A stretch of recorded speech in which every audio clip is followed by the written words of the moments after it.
Hello, everyone. Today's topic is about the descent and reascent of the human soul through the cosmic spheres, which forms the basis of the Hermetic understanding of astrology.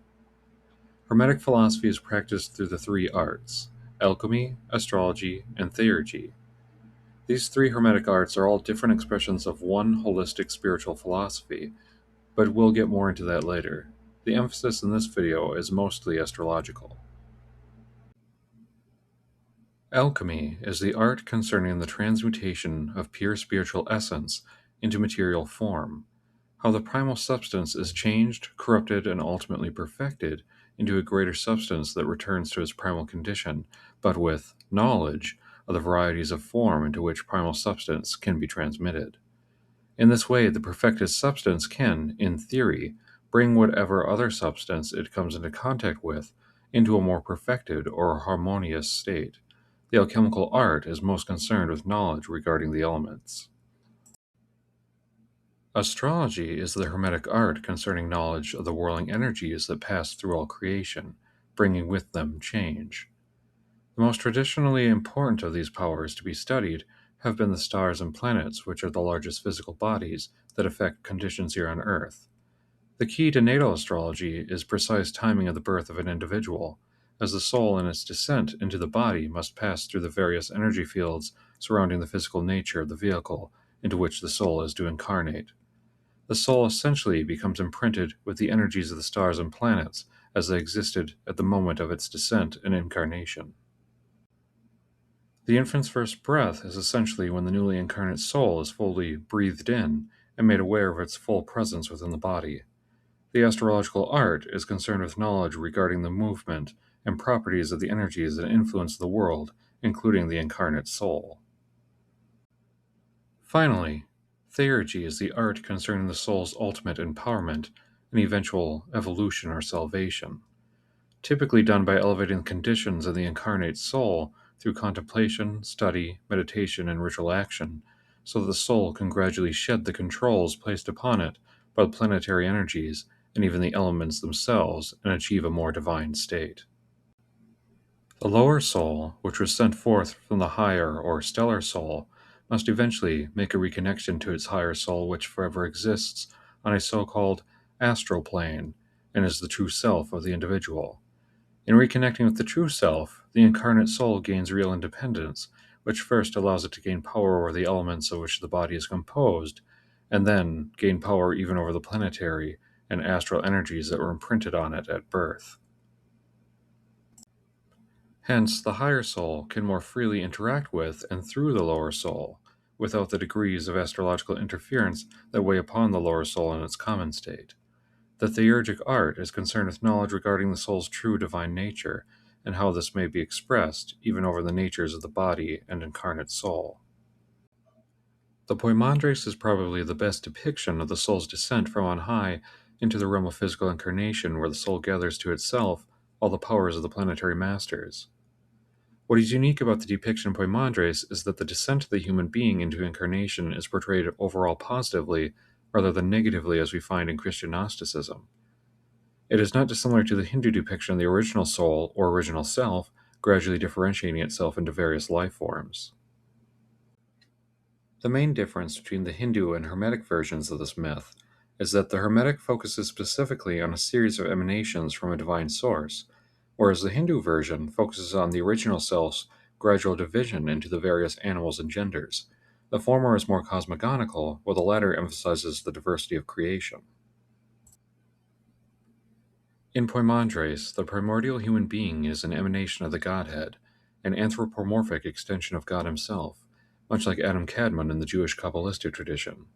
In essence, this is the story of how God the Son, as an extension of the divine nature, descended through the spheres of cosmic power in order to commingle with material nature and thus produce, through this union of pure spirit and matter, all the living forms which we see in the created world, with mankind being the only one who can reflect upon and return to the state of the original divine soul through the use of rightly appointed intellect. And by extension of the principle of as above, so below, every individual human soul experiences its own form of this descent into matter, with the human body being animated by the descending soul being the microcosmic version of the soul of primordial human, who is an extension of God and thus the Son of God, descending into the primeval matter which constitutes the macrocosmic event. As I expressed in my last video on the Divine Mother and Son, this continued descent and reascent of the Divine Logos as the Son of God was understood by the ancients as the wheel of the great cosmic serpent, the Agathos Daimon. In the late Egyptian tradition from which Hermetism grew, the Agathos Daimon was identified with Osiris, or Serapis as he came to be called, and the Mother Goddess power who receives his energy and makes it manifest in the natural world was Isis in the form of good fortune, or Agathi Taiki. Thus, the rule of Osiris and Isis in the bygone era of the world was the culmination and manifestation of the male and female halves of the Godhead into our lower level of reality, but that is a topic for another time. But for our focus here is on what the soul comes to carry with it as it descends into the realm of matter. First, we will look at the understanding of the soul vehicles as expounded by the Neo-Platonists. Proclus, in the 5th century, developed his idea of the soul being made up of two vehicles, or ochema, from synthesizing earlier ideas. For Proclus, the soul is divided between two vehicles, or bodies. These were the algoides, or light body, sometimes called the astraedes, the star body, and this is the origin of the term astrobody in esotericism. And the other is the pneumatic or spiritual body. This is the indwelling life breath of the physical body.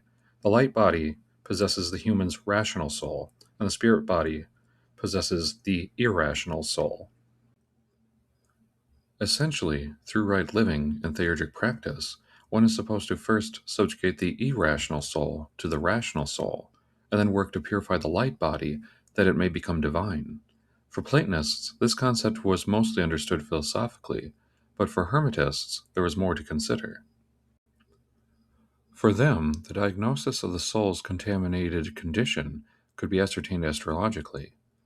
What did the soul carry down with it as it passed through the spheres of the heavens as it left its true self, its star, and fell into the realm of matter?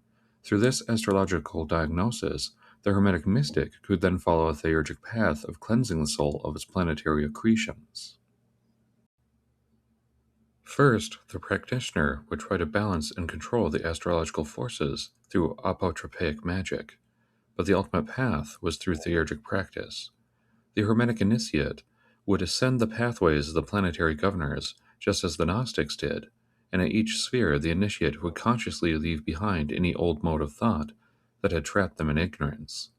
Entrance into the realm of the 9th or perhaps 10th sphere would grant the Hermetic mystic spiritual liberation in union with the Godhead. Knowing one's natal astrology was thus of great assistance in understanding how the energies of the cosmos might affect the individual. In this way, one could counteract or take full advantage of the astral energies based on one's own inherent astral properties. However, on the theurgic level, the mystic only needs to rely on the generalities of the human condition, specifically what vices and what virtues are supposed to be within the domain of each of the astral powers. Today, astrologists put a lot of emphasis on natal astrology because it is common to know the precise date of one's birth, including the year, month, day, the very hour, or even the precise minute. The ancients rarely had this. Even knowing the year one was born could be complicated. Thus, it was more important for the individual to focus on the general traits assigned to each planet and constellation, and to learn how to work with or against them. In the Gnostic traditions, the planetary rulers, or archons, are innately negative powers, and the human soul only achieves release from the vices bestowed by each planetary power, and replaces them with virtues by finding the right passwords that can allow the human soul to bypass the guardians of each power, and pass it by as one would go through a gate. In the Hermetic tradition, the planetary governors are not seen as evil powers, but rather as agents of God's design. Each one bestows upon the soul of man part of its own power as the soul descends to the body. But these powers are understood as both a gift and a curse.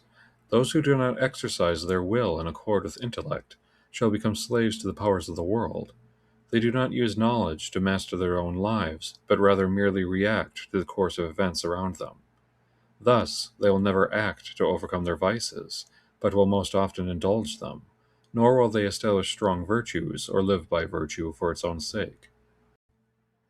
Ascension through the heavenly spheres for the Hermetic practitioner involves conversation, that is, harmonization, with those higher astrological energies, where one learns directly from the governors themselves on how to properly cultivate their virtues and dissipate the vices that exist as their opposite. For the path of light only knows itself when it contemplates its shadow and its experiences therein. Another difference between the Gnostics and the Pagans in this regard is that though both understood the whirling of the cosmic spheres to produce a kind of innate vibration throughout the cosmos, the Gnostics consider this to be a horrible din, a cacophony, disrupting the perfect sameness and singularity of God's still being. But for the pagan mystics, the vibration of the powers was understood as the music of the spheres, or as the divine harmony. This was literally a symphony, a togetherness of sounds that unite in a perfect unity. The harmony of the spheres was understood as God's music, as God was likened to a musician. Hence, sometimes Apollo, the minstrel of heaven, was depicted as the intermediary power, the sun as the Hermetica speaks of him, and this power is the manifestation of God's creative mind, in which God the Father, the unmoved mover, takes much delight. Apollo plays the lyre to which the three Graces dance, and their powers, each extended as three from an original three, which are the motion of the playing of the one, are the 9 Muses, who represent the souls of the celestial spheres, each one adding its song harmoniously to the music of Apollo. In this way, Zeus represents the ruling godhead, which remains on his throne in the highest heaven, with which he is one. His son, who is merely an extension of his own capacity for thought, is the living mind. The sphere of the suns, S-O-N, or suns rather, S-U-N's, creation is likable to the court at the feet of the Father's throne, the throne again being the imperial heaven itself. The music of the sun is the enacting of the Father's rational will, which always reflects a harmonious nature that moves all elements to order. The Graces in their eternal dance are the movements that sustain a harmony amongst the three great kingdoms, each a movement and reflection of the one before it. These kingdoms or realms are the noetic world, where the perfected essences exist eternally without change of form or kind; the psychic world, where souls are manifested from ideas; and the generative or sensible world, where generation and creation occur. This last, of course, is our mortal realm. The Muses can be likened to the 3 wheels within each sphere, wheels within wheels. Each is a manifestation of one overall harmony. When one learns to listen to the music of the spheres, one begins to ascend through those spheres, within consciousness, within the soul, within mind. And what does the music tell us? It tells us the famous maxim of Apollo of Delphi, Gnothi seauton, know thyself. In Corpus Hermeticum Book 13, we are told that there are torments imprinted upon the soul in her initial descent to the body. There are 12 great torments, each received from one of the zodiacal constellations. However, these are deflected by the soul's progress through the heavenly spheres or planets, which each bestow upon the soul its own power. Aries bestows ignorance, Taurus, grief, Gemini, intemperance, Cancer, lust, Leo, injustice, Virgo, greed, Libra, deceit, Scorpio, envy, Sagittarius, treachery, Capricorn, wrath, Aquarius, recklessness, and Pisces, wickedness. The soul overcomes these vices as she ascends through the planetary spheres. The first, the sphere of the moon, bestows knowledge of God that counteracts ignorance. The second sphere is that of Mercury, and it grants the power of joy that extinguishes grief. Third is the sphere of Venus, which grants the power of self-control to remove intemperance. The fourth sphere belongs to the sun, and its power is steadfastness or endurance, which restrains lust. The fifth is Mars, and its power is justice, which is opposed to injustice. Sixth is the sphere of Jupiter, which grants the ascendant soul the power of generosity to counteract the sin of greed. The seventh sphere is Saturn, and the power it awakens within the soul is truth, which removes deceit. Entering the eighth sphere, the soul comes to know goodness, and this undoes the torments of envy, treachery, wrath, recklessness, and wickedness. There, in the eighth sphere, the soul becomes blessed and purified, and joins in the choir of the powers who sing hymns to the Father. In this way, the soul learns of powers beyond the eighth sphere. The soul becomes one of these powers, and these powers themselves conjoin into the very being of God. For this, the Poimandres says, is the greatest good, to become God. That is, to know that one's own soul is divine. That which is divine is one in essence with the Father. Those who understand themselves to be one with the Father become powers of the Father. And if one is identical with the Father who is all, then one is all. Two of the only surviving texts in which we can study this course of Hermetic theurgy are Corpus Hermeticum Book 13 and the text known as The Eighth Reveals the Ninth, a fragment of a text that was found amongst the Nag Hammadi scriptures. It is speculated among scholars that these two fragments may once have been part of the same book of ritual ascension. There is also an obscure ritual mentioned in the Picatrix, Book 3, Chapter 6, that is said to be a Hermetic ritual for attaining knowledge of one's perfect nature. In Arabic, al-Tabi'a al-Tam.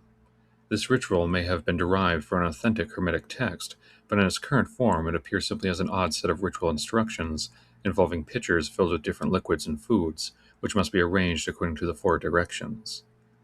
Possibly this represented instructions for the production of some kind of ritual meal accompanied with food offerings, but we'll save speculation on this ritual for attaining the perfect nature for another video, perhaps.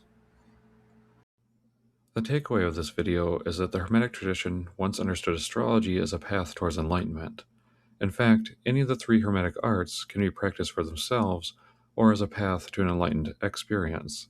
This experience was sometimes called salvation, but for the Neoplatonists, it was called henosis, the oneness or unity experienced by a soul who had realized its innate connection with the ineffable One. One of the most fascinating things I've discovered in my years of studying Hermetic philosophy and religion is that any of the three arts can be practiced on its own, and the whole Hermetic theology can be understood purely within the tradition of that art alone. Yet always leads to the same path of discovering the true nature or perfect nature of the self. In alchemy, one can emphasize either the literal, physical components of the craft or take them all as psychological metaphors. Hence, the teachings of the alchemists were considered to be both literally true, in that the art was for the transmutation of base metals such as lead into gold, and symbolically true of the transfiguration of the human soul from a materialist nature, i.e., lead, to a spiritually perfected nature, gold. Figures like the divine androgen, Hermes Mercurius Trismegistus, and the Ouroboros could all be seen as representing real material forms and transmutations, but also represented psychological forces within the human mind.